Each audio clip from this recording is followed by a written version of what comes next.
Hello, everybody. Welcome to the Single Parents Podcast. The show that is far from traditional. If you like the show, don't forget to subscribe, share the podcast with a friend, and maybe even rate the show 5 stars on your favorite podcast hosting platform. Here's a sneak peek for today's episode. Like, moms, we're glad you're here. We love you. We love our single moms. We love you, But moms. let's just have like a man-to-man talk right now with the single dads out there. Why is what we do so important, and why is it the most important job in the world?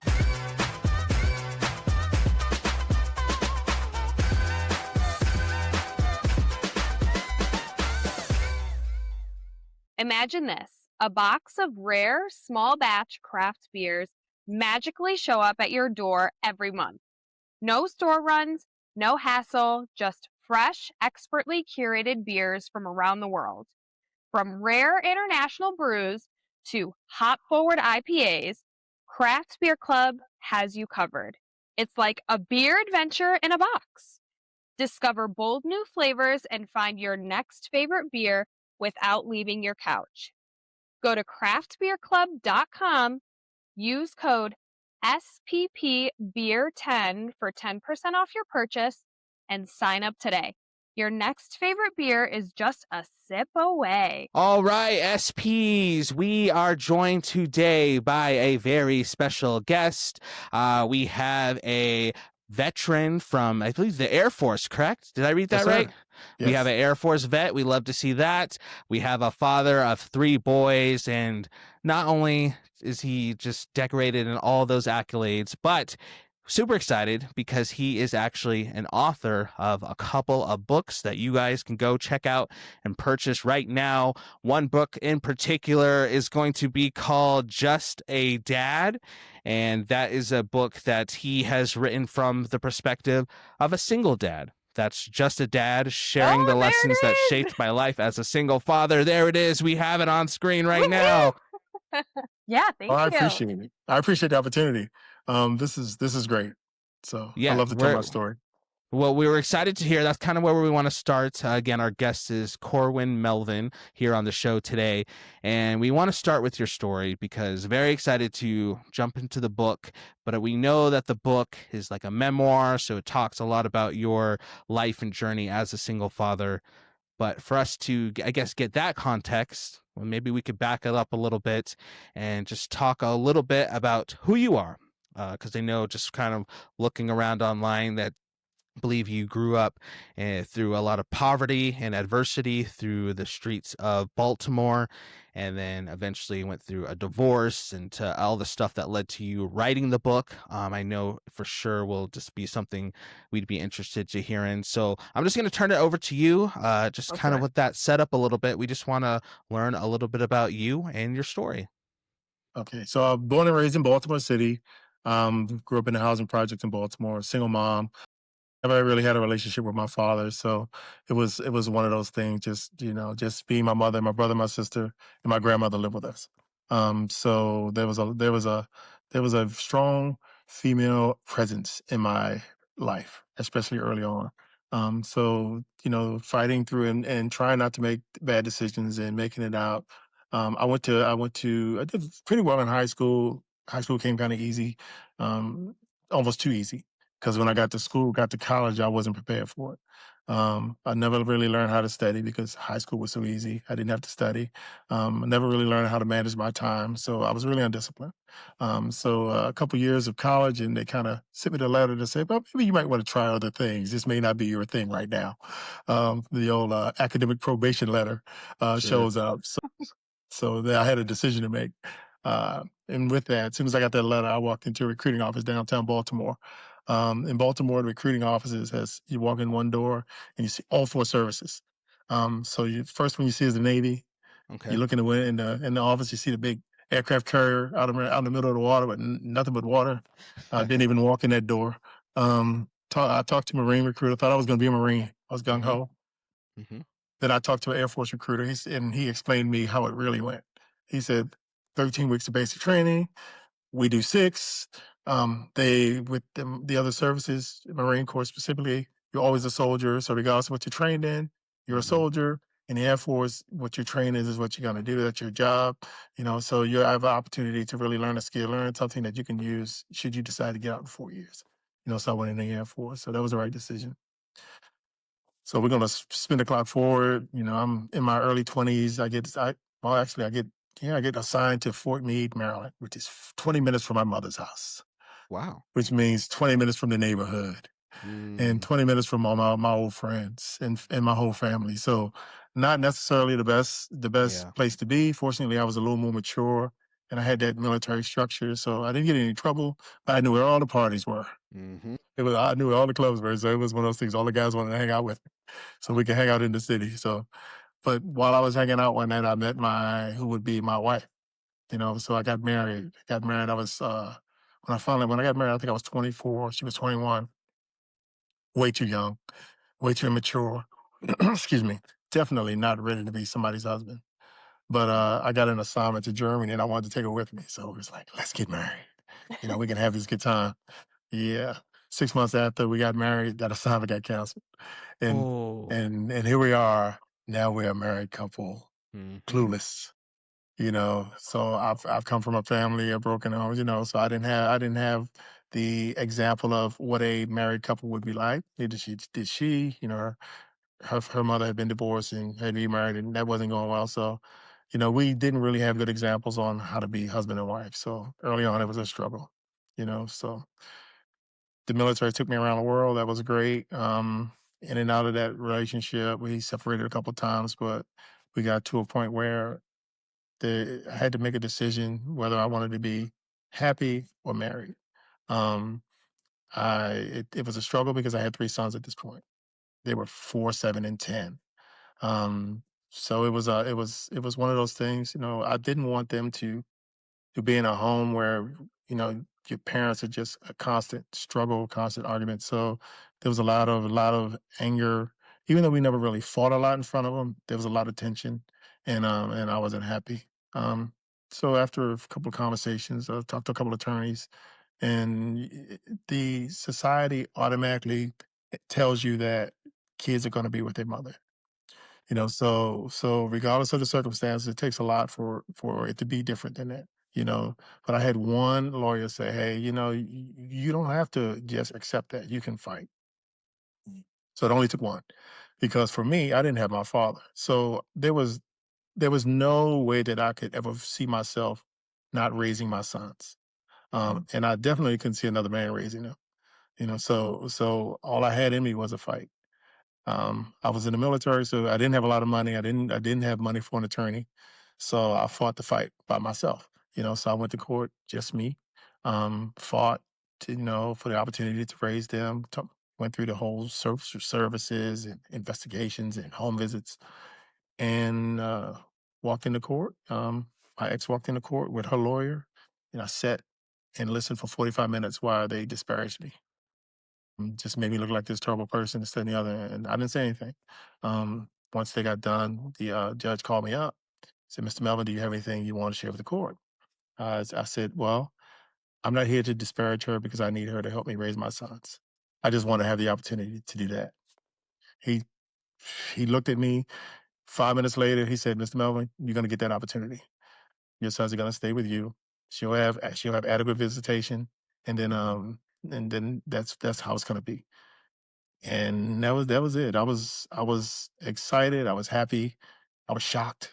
But it was one of the best decisions. It is the best decision that I've ever made in my life, was fighting for the opportunity to raise my sons. And now they're all grown. So I'm very happy about making that decision. And then now I get older, I was married for 17 years before I got divorced. I've been divorced for 17 years, and then I meet the person who's my wife now. I got married again, this Okay. past May. So 17 years later, I get Yay! married again. Yes, Yeah. to an amazing woman. So I'm very happy. My youngest son now is 24 in grad school out here at Bowie State. He's a basketball player, so he's finishing up his basketball career there. And my oldest son is married, has my first grandchild. They moved to Texas, Aw. so not happy about that, but happy that he has a family and he's raising Yeah. his son and he's doing a great job. And my middle son is out in the world living his life and being productive and still single. And him and his girl, he has a girlfriend, but they've been living together for about 4 or 5 years. So one thing could be about my guy, all my sons, and probably like me, they've all been in these long-term relationships. I don't have any players. None of them are like out there running the Sure. streets. Hmm. They've all picked their person and have settled into those people. Except my youngest son, he's still young, so he hasn't really. He's been in school forever, so he's still doing the school thing. But everybody's doing very well, so I'm very happy about that. So I meet this woman, and she said, "You mentioned a while ago about wanting to write a book because Yeah. my best friend Dave had mentioned it years ago." She Okay. said, "When are you going to start?" She said, "Why not now?" And that's when I sat down and I just started writing. And I just started talking into my phone. I started, I'd be at the light and something would come to mind, a memory, and I would pull my phone out and I'd record it to my phone. Then I'd get home and I'd transcribe it and type it in real quick. So 4 months later, 5 months later, I was over 300 pages, almost 300 pages of just stuff. So I was like, well, let me put it together and see what it looks like. And that's when I came. Then that's when I finally finished my first book, you know. So it was a monumental achievement for somebody who had never written before. And and after that, I kind of just I got the bug. So I've already written my second.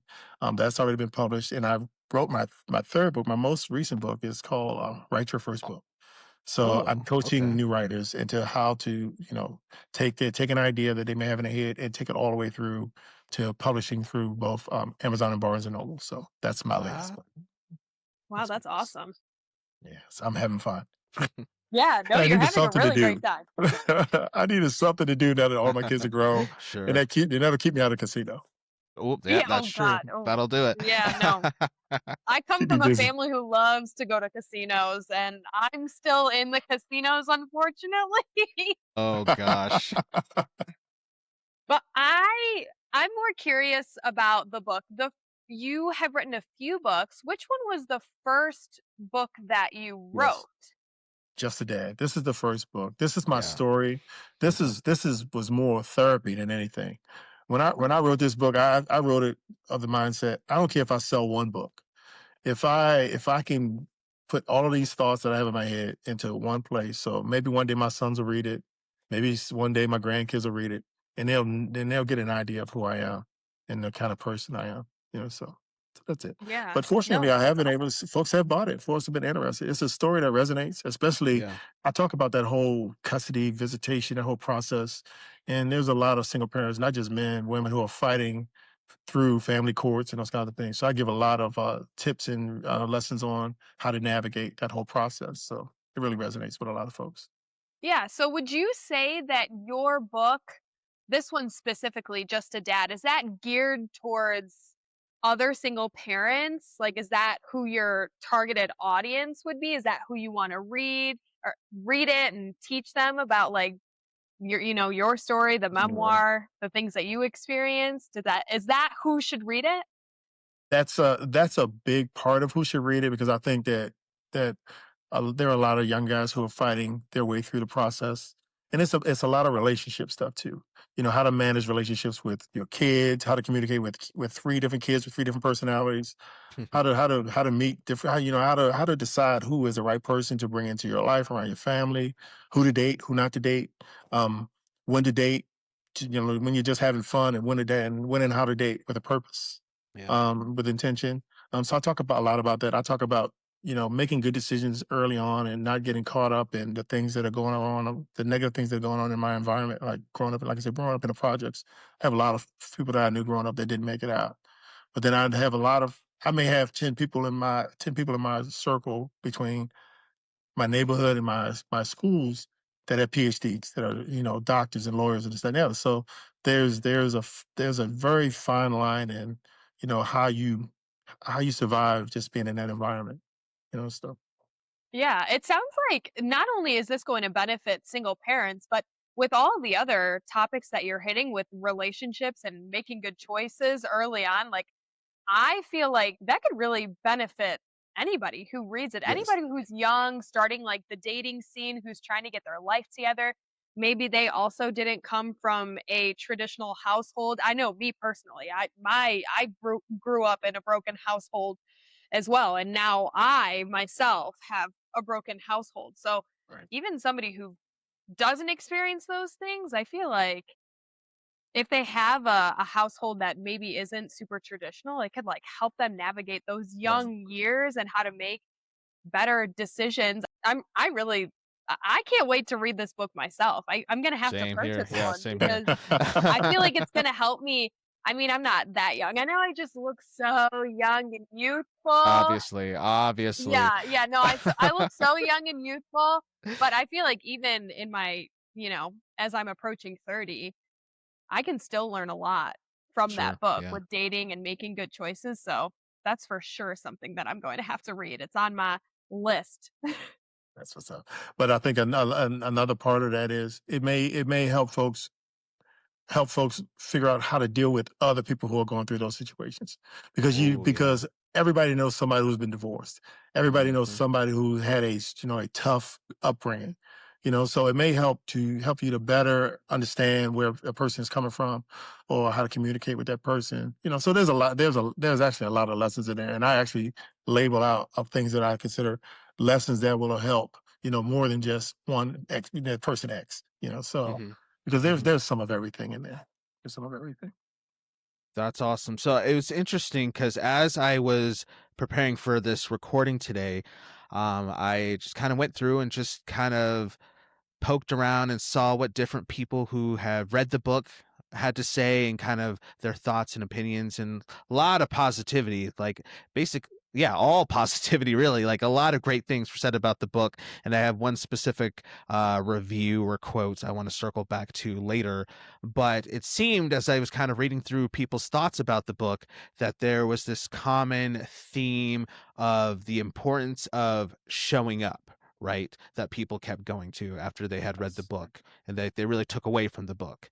And Right. that really sat with me because I think that for myself as a single dad, and I'm sure there's a lot of people who probably can relate to this, if you don't have, say, a lot of money, don't have like a big house, don't have all these things that maybe you compare yourself to other people, especially on social Yep. media when it comes to that they have, and things that practically and material wise you can provide your kids.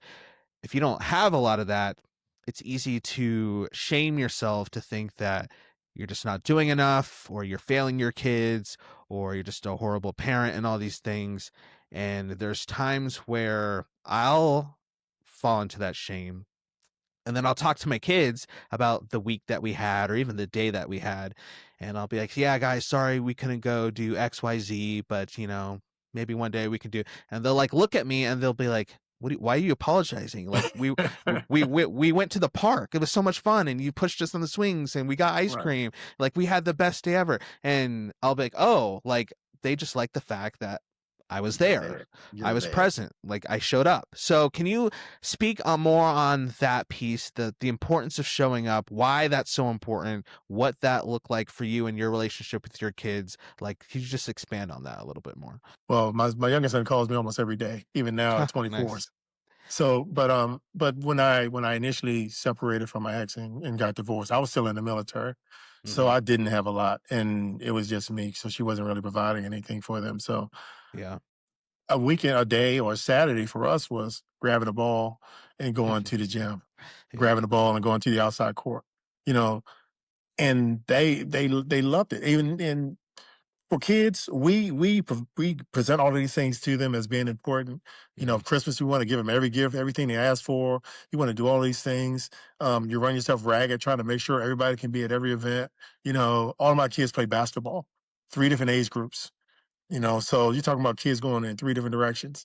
So you try to do all of those things, but what I tell parents now is you have to prioritize and you have to be able to tell your kids we can't Yep. and no. They Hmm. have to understand that those words exist and Hmm. they exist for a reason. So you have to teach them. These are lessons you should you have to teach them early. Yeah. Sometimes you're not going to get what you want. Sometimes you're not going to go where you want. Sometimes things aren't going to happen the way you want them to happen, and you're going to have to be okay with it Mm. because I'm one person. I'm going to do the best I can. The decisions I make, it may not always be the right decision. They may not turn out the best way, but they're going to be made from a place of love, and it's going to be me doing the best that I can do. Nice. So as long as you do that, then they'll get it. And the thing about kids is, one, they're very resilient. One, they pay attention to the things you don't think they're paying attention to. True. Yeah. They see everything and they hear everything. So it's just a matter of always communicating with them, always talking to them, always letting them understand why things are happening the way they happen. And sometimes you don't get what you want, but I don't get what I want. So there's just life, in life, and they have to understand that the lessons that they're learning now as kids are the same lessons that are going to keep them and make them successful as they grow up. So when they get fired from a job, or somebody says something to them at a job, they don't get upset. They don't, lose their mind. They know how to deal with those negative responses, negative outcomes, and still, still be able to be positive and still learn from those negative experiences. Because you learn and grow from just as much from the negative ones as you do from the positive ones. So learn from those things and take that and then just continue to grow in that. So be present. And I say it all the time. Like make all these posts. Um, be the parent that your kids need you to be. Just and that's the parent that's there for them, the parent that listens to them, the parent that allows them to express themselves, allows them to communicate, but is also the parent to tell them no when they need to be told no. Mhm. So you have to be all of those people all in one. But being there is the most important part of it. Just be present for them. That's good. Right. That's good. I like that. Exactly. What great advice. I personally would love some advice from you because we talk about being there, showing up for your kids. And I myself, just to give you a little bit of background, I got pregnant with my son with somebody that I was dating, and he wanted me to terminate the pregnancy, and that was something that I wasn't comfortable with. And so he basically told me that he was not going to be involved. He was just never going to be around. And I was like, okay, great. I'm going to do this on my own, and I'm going to show up for my kid. And so that's Right. what I've done. I've done everything independently. I have 100% like custody of my son. His father is not on the birth certificate. I don't receive any child support or anything like that. Sometimes, yeah. I got a question for you. Okay, okay. I'll let you finish and then I'll give you my opinion on that. Okay, okay. Um, sometimes, I mean, I know that I always show up for my son, like regardless, because I have him all the time, and like he's young, so a, he's approaching 3 years old, but he's really turning out to be like the sweetest, nicest, smartest. Like, I mean, I'm biased, but he really is Yes. turning out to be all of those great things. Like, he's really just not a naughty boy, and Right. I give myself grace because I know that I'm doing all of this on my own, but I do find myself being or feeling guilty because I not that I should have forced it upon his father to be involved and step up, but sometimes I think about how like now he is growing up without a father. And I know that's you were saying, you grew up surrounded by females, and now I feel like that same thing is happening with my son. And so, how do I not feel guilty putting my son in a situation where he isn't going to have, his birth father raising him? What I would say, and this is just my opinion. What I tell moms with boys, you have to even if the father isn't in the picture, you have to have strong males around him. He's 3. Out here, you can start playing sports at 4. So as soon as he can start playing, I would get him on a soccer team. Soccer is the easiest sport for kids to learn. They get out there, run around for 2 hours, and then they pass out in the car. Yeah. That's true. Um, Right. it teaches them how to listen to other adults. It Yeah. teaches them how to get along on a team. It teaches them how to share attentions because they're not the focus of everybody of your attention. And it teaches them that, well, maybe I can do things without mom. So I recommend, for if your kid is that small, as soon as you can get him into a sport, get him into one. Soccer is the easiest. Soccer is you can sit on the sideline and just let them run around for an hour. It's great, and it gives them an opportunity to hear a male voice telling them what to do. Uh, Yeah. so I'm a big proponent of sports for kids, especially for single moms, because it gets your son around a strong male role model. So I would definitely look for that if you have brothers, uncles, Yeah. if you're in a church where you have strong men. I mean, if you can get them in, just it doesn't have to be dad because a lot of fathers aren't worthy of it and aren't necessarily going to be good for their kids, but just have strong men that you can have them around and that you can lean on when you need somebody to lean on them, so that they can hear that voice. Yeah. I mean, I have brothers who are older than me. They're twins. And I have my dad as well. And I mean, we're Italian, so we're like really strong headed and very opinionated and stuff. And I mean, I love that about us and our culture. But um, I mean, what's hard is I mean, I guess I am. I work with my family, so I'm with them every single day, but it's not like my son can see them every single day, but I will say that the past week, my son has been begging to call Uncle Nick every morning. Every morning. Oh. They love it. I mean, boys love being around men because Yeah, they see somebody that looks like them, you right. know, and he's going to toss him around and, he can be rough with him. Boys are naturally only going to pull back when it's mom, Yep. but when it's uncle, he can do whatever. Yeah, yeah, yeah. So he Oh can my be a gosh, they're boy. wild. So that's what I would always recommend. Just Yes. have them engaged and have them around strong men, you No, thank you for that. to That's like offset that. I feel like 100% like that is truly what I want to do, and I feel good about that. So that was really, really good advice. Thank you.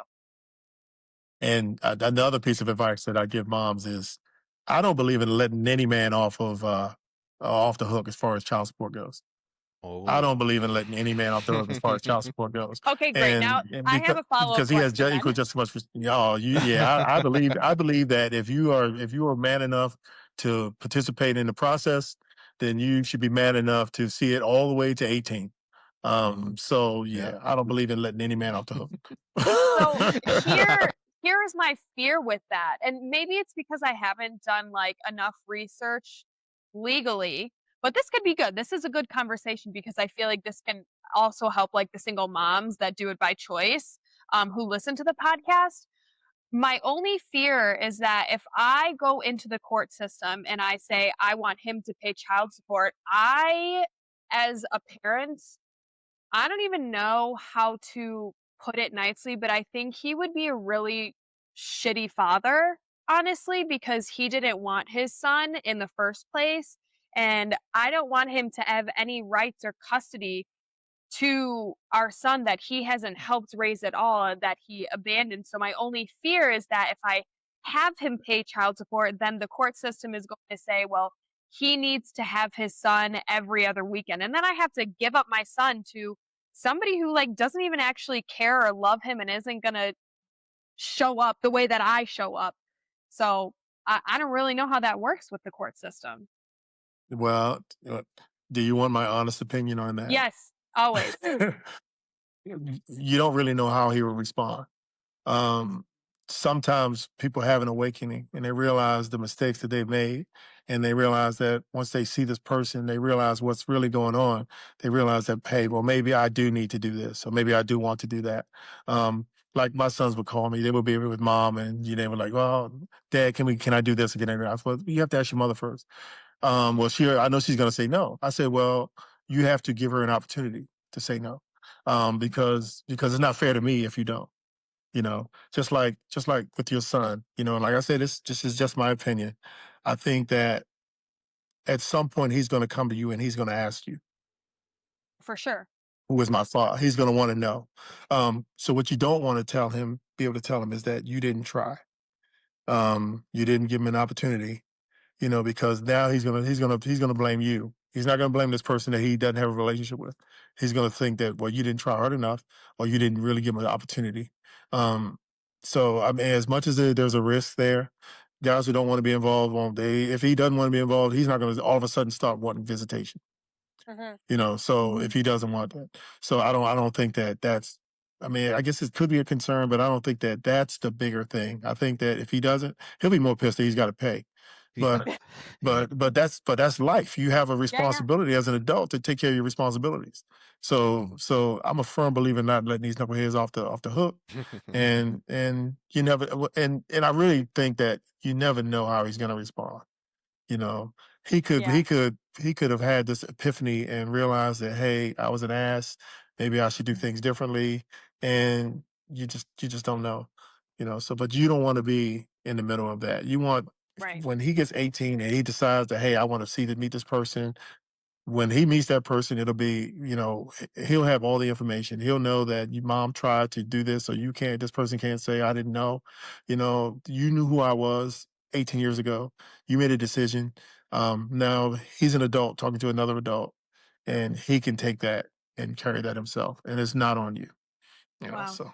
What great That's advice. really That good. was so good. Thank I you. know. This is I awesome. needed to hear that. I'm That was I'm so good. I'm pumped right now. This is so Yeah. I love this. It's honestly it's been a while since we've had a male guest on the Yeah. show, so it's been good getting this wisdom. So I actually want to Yeah. piggyback a little bit on this conversation topic, but not so much the fact that maybe our kids are being raised by women and what that looks like in Jess' circumstance, but I want to talk about more specifically the fathers in general. Like myself, or just maybe a father out there who is doing what we talked about before, showing up. But as you kind of mentioned when you were sharing your story, uh, the courts, the world, media, whatever, for some reason, there seems to kind of just be this like whatever attitude of dads and the importance of dads being involved. And the almost like you actually said it perfectly, like letting dads, off the hook sometimes a little too Right. easy for not stepping up and being responsible and just kind of skirting around the fact that, like, no, it's kind of a big deal that you show up and you Absolutely. step up. And I see a lot, we talk about this on the show a lot, with the fact that sometimes a dad will do like the bare minimum, like maybe take his kid to Walmart and buy a shirt, or Right. take him out for a hamburger, and they'll get so much praise just for that, but then they're not doing anything else. Right. So I want to talk about that aspect of fatherhood, but I want to do it in light of this quote that I read about your book. Somebody had read the book and they just shared some thoughts, and I wanted to read this and then kind of have you expand on this because I thought this was really Mhm. good. So this quote says, "This book isn't just for fathers. It's for anyone who has ever fought for their family, questioned their worth, or tried to be the change they wish they had growing up. It's a love letter to his sons, to fatherhood, and to every man who's ever been told he's just a dad, as if that weren't the most important job in the world. Corwin Melvin's Just a Dad is a must read. It will make you laugh, cry, reflect, and ultimately stand in awe of what one father can do with heart, grit, and purpose. A timeless memoir that deserves a permanent place on every bookshelf." I just thought that was really great, really well written, really awesome. It's very different hearing it than reading it. Yeah, I'm sure. No, I It's just thought very that was different. incredible. So that quote honestly has been sitting with me and maybe doing a lot of thinking and reflecting as a dad myself. So can you just speak on that important? I'm going to just reread this part of the quote because I think this sums up what I want to talk about. The importance of being a dad as if it weren't the most important job in the world. So can you speak on, let's just pretend like this, we have dads just listening right now. Like, moms, we're glad you're here. We love you. We love our single moms. We love you, But moms. let's just have like a man-to-man talk right now with the single dads out there. Why is what we do so important, and why is it the most important job in the world? Well, I say that I tell people this story. One of the greatest feelings is having another adult come to you and say, I met your son. I met your son. He was extremely respectful. He carried himself well. Like I told my sons was from the time they were small, if you meet somebody, the first thing you do is you walk up to them, you shake their hand, you introduce yourself, first name, last name, and you look them in the eye. if you don't know them, that's what you do. So they right now they walk up, they shake your hand, they look you in the eye, and they introduce themselves because first impressions are lasting impressions, and you want your children are a representation of you. So when people meet your kids out and they come back and the adults say, "Man, I met your son. He's awesome." That is the most amazing. That's the most rewarding feeling is knowing that you've done a good job raising your child. Mm, So that's why you show up. That's why you talk to them. That's why you're there when they need you to be there. And that's why you tell them no when they need to hear no. right. Yep. Yep. Yep. Yep. Mm-hmm. So that is it. That is the Wow. biggest thing is you want your kids to be a representative of you. So Mm, and to show the world that this is who I am and yeah. that's my father and that's how I got here. Mm-hmm. Yeah, and I think it just goes back to what we were talking about earlier, the importance of just showing up. Because I think even for men, even though we might not want to admit it sometimes, we still have those insecurities. Or maybe we grew up without that example. So we just like, I don't even know what to do. So I'm just going to do the bare minimum, or I'm just not going to show up at all because it's scary and it's hard. And I just don't know what the heck I'm doing. But I mean, you can speak into this, but in my Yes. opinion, it's just the reality of like, okay, nobody has all the answers. Nobody says this is going to be rainbows and Right. sunshine all the time, but still show up. Right. We're gonna make S- mistakes. Yeah. We're all gonna make mistakes. Nobody's perfect. I mean, nobody's perfect. Yeah. So it's how you make the it's like I say, you fall down, you get back up. It's you gotta get back up. And your kids will appreciate that. They will definitely appreciate that. But what I wanted to go back to was when you said about guys doing the bare minimum. A lot of times guys do the bare minimum because w- what I don't like to see, I Okay. don't like to see guys get blamed for their behavior when they try to step up, but then they have these toxic exes who are making it harder for them to be present. That's a big part of the struggle. I know so many guys out here who are raising their kids, who are there for their kids. So most of the guys I know who have kids are stepping up and they're taking care of their responsibility. But I also know a lot of guys who would do that more if they didn't have to deal with this other relationship. It's a So good that point. makes it tough. That makes it tough a lot of times. And I'm sure women did deal with the same thing, Sure. Yeah. just like you said about your ex. Mhm. If I don't, then I have to deal with him. If it's just my child dealing with my child and taking care of things for my child, then that's great. But if I Mm. don't, as long as I don't have to deal with that, because folks can't get beyond the relationship. When I realized my marriage was over with, it became all business. Every decision I made after that, dealing with her, was a business decision. Mhm. You have to take the emotions out of it and do what's best for your children. Mhm. So And I really appreciate the part of the story where you said you walked into the court and they were already saying a whole bunch of stuff about you, yes, but you made the purposeful choice to say, look, I'm not going to talk ill because at the end of the day, I have to still work with that other person to raise our exactly, kids. So we're not going to make this about personal stuff. We're not going to get into weeds. We're going to say, hey, let's work together to raise our kids. And I, absolutely, I value that a lot because that was one thing very early days, maybe even before like I officially knew like it was over between my ex-wife and I was around just buddies who I probably shouldn't have been around at that point, especially going through all my emotions, but they had just been through divorces or stuff with women and they were just super negative about how they talked yep, about their exes and they would even say horrible things with their kids around, right, like this is their mom they're saying these horrible things, the kids' moms they're saying these horrible things yeah. about. And You I don't just want to do that. remember being like, I just remember saying like to myself, whatever this is about to turn into, this journey we're about to go on, separation, divorce, co-parenting, I am not going to speak ill to anybody, even if it's just me and my best friend in the room, just two of us. I'm not going to get in the trap of speaking ill about this person. Maybe like through therapy or through talking to people, there's things I need to work through, work Right, out. I don't say I have to pretend like everything was rainbows with me and her, but I'm not going to disparage her because at the end of the day, this is still my right, daughter's mom. And at the end of the day, exactly, to your point, we still have to work together to raise our kids. right, So it's nice having made through that choice, now we're about, I don't know, maybe 9, 10 years into the divorce. It's been a while, but it's nice now that we can work together and Exactly. do It things gets like better. my daughter, she's had like the stomach bug or something last couple days. And so their mom will just call and be like, hey, I put in this medicine at the pharmacy. Can you go pick it up? Can you pick her up popsicles? And we're just working together because Right. that's what's best for my daughter. Girl. Exactly. As if, she calls like, hey, Maddox is sick.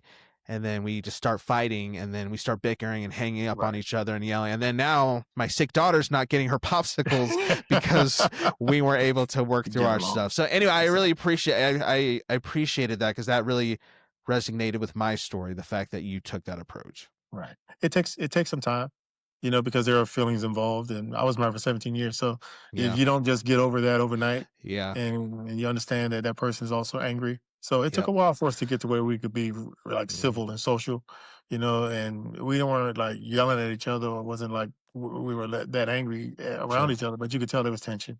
Yeah. But over time, as they got older, things kind of settled in. She got married again, that kind of stuff. So it gets easier. It gets easier, but you and your kids, they will appreciate it. I've never sat down and just talk bad about her in front of my kids. I would never Hmm. do that, because when I Right. did, I talk about it in the book. Your kids Mm. learn how to deal with in relationships from you. They learn how to Mm. date from you. They learn how to deal with other people from you. So if this is how you're going to talk about the woman you was married to, how do you think they're going to learn how to talk to the people that they are dating as they're getting older and that kind of stuff? So Hmm. yeah, they learn all these things, but they follow, they watch everything you do. So if that's how you're going to talk about the woman you said you love, how is that? I mean, that's not a good good example to set. Good point. That's good. Yeah. I Yeah, Awesome. mean, so they I, they pay like attention. Mm. that's so true. Like, as somebody who's worked in education, like, your children pretty much mimic everything that they see their parents or adults that they're around constantly do.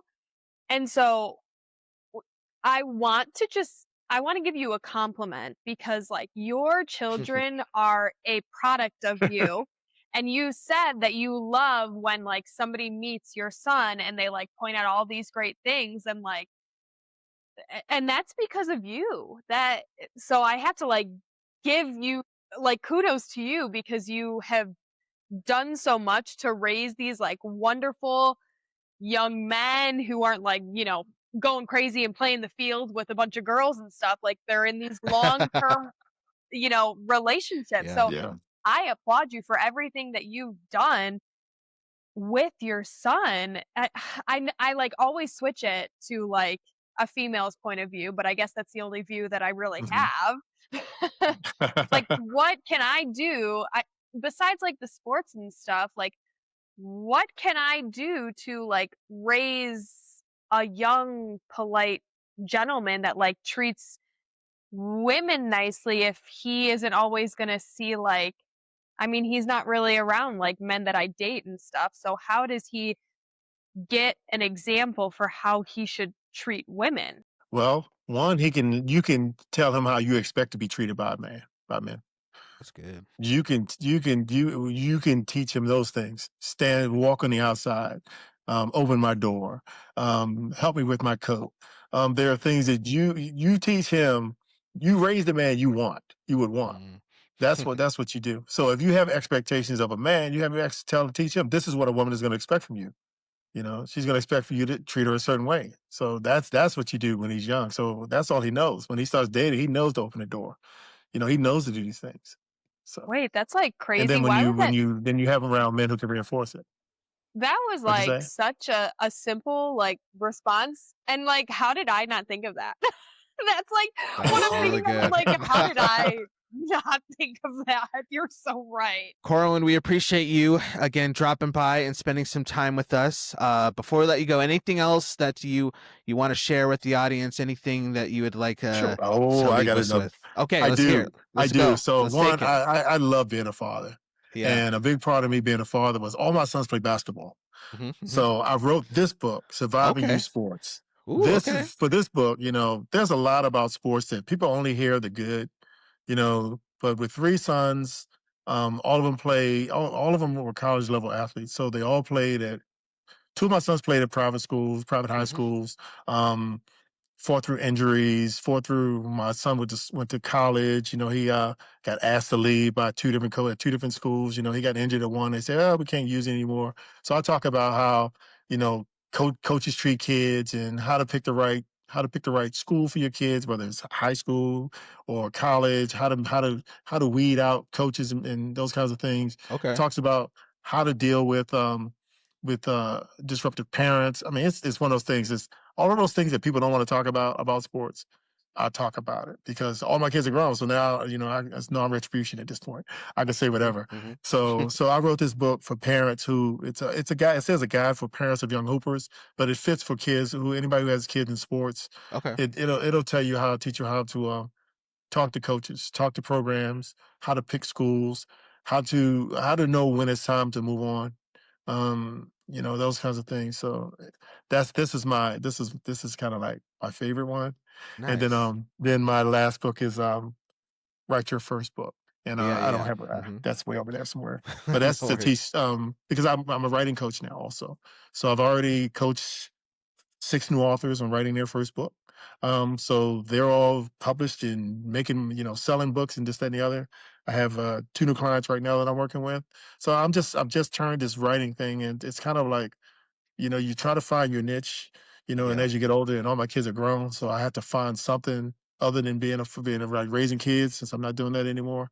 So I started writing, and then I bought a camera because I want to be a photographer too. So I'm working on my photography, Ooh, taking very Oh, photography okay. nice. classes. So yep. So I bought me a nice Sony camera. So I'm Oh working on my my gosh. photography. So I'm Yeah. just blessed and having a great time. Sounds like it. Yeah, I love seriously, it that for sounds like it. you. That is awesome. So what we're gonna do is we're gonna put the links for. Let's just do. You have all 3 of your books. They're available like Amazon, Barnes and Noble, all those types of Or places. no, I would prefer you go to my website. It's Oh, okay, launch. Yeah, yeah. You go to my website. It's Launch the Author. That's okay, my coaching business is sure, launchtheauthor.com. okay. It's one word, launchtheauthor.com. And all my books are there. They're there. Okay, perfect. Yeah, all my books are there. I also have a couple writing guides. I have some other things there also. Some freebies there. Perfect. And what Mm. we'll just put the link to his website in the description of this podcast. So you can go ahead and give that a click. I know me and Jess, we're definitely going to be getting, well, probably should just get all your books, but we're for sure Yeah, That would I be know. I'm gonna awesome. like, get Just a do you Dad. offer That's for a sure. bundle? Like, you should offer a bundle so I could I just get could offer you a everything. bundle. Ooh, Shoot me an interesting. email. Yeah. Shoot me an There you email, go. and I'll bundle it up for you. Okay, Oh, okay. see? There you go, Jess. You got the perks. But for our listeners, Jess and I were talking before the episode, and I think what we're going to do is we're going to do a little giveaway for Just a Dad. And we want to give you, one of you listeners, the chance to get this book on us, on me and Jess. So what we just going to ask you to do is go to your favorite podcast hosting platform, Spotify, Apple, whatever, and just leave a 5-star review of the podcast there. And then let us know that you Awesome. left that review. And then we'll put you in the drawing for that book, and just let us know how we can get a hold of you, and we'll make sure to send you a copy. So just something to get back to the listeners a little bit, but That's also awesome. just to spread the word. Because Corwin, thank you. Like everything that you shared today was just so much gold. So we want to spread that Yes. around as much as possible. Yeah. Thank you. I really appreciate you guys having me. This has been a blast. I mean, I'm Yes, just I agree. really what I want to say is like, thank you for everything.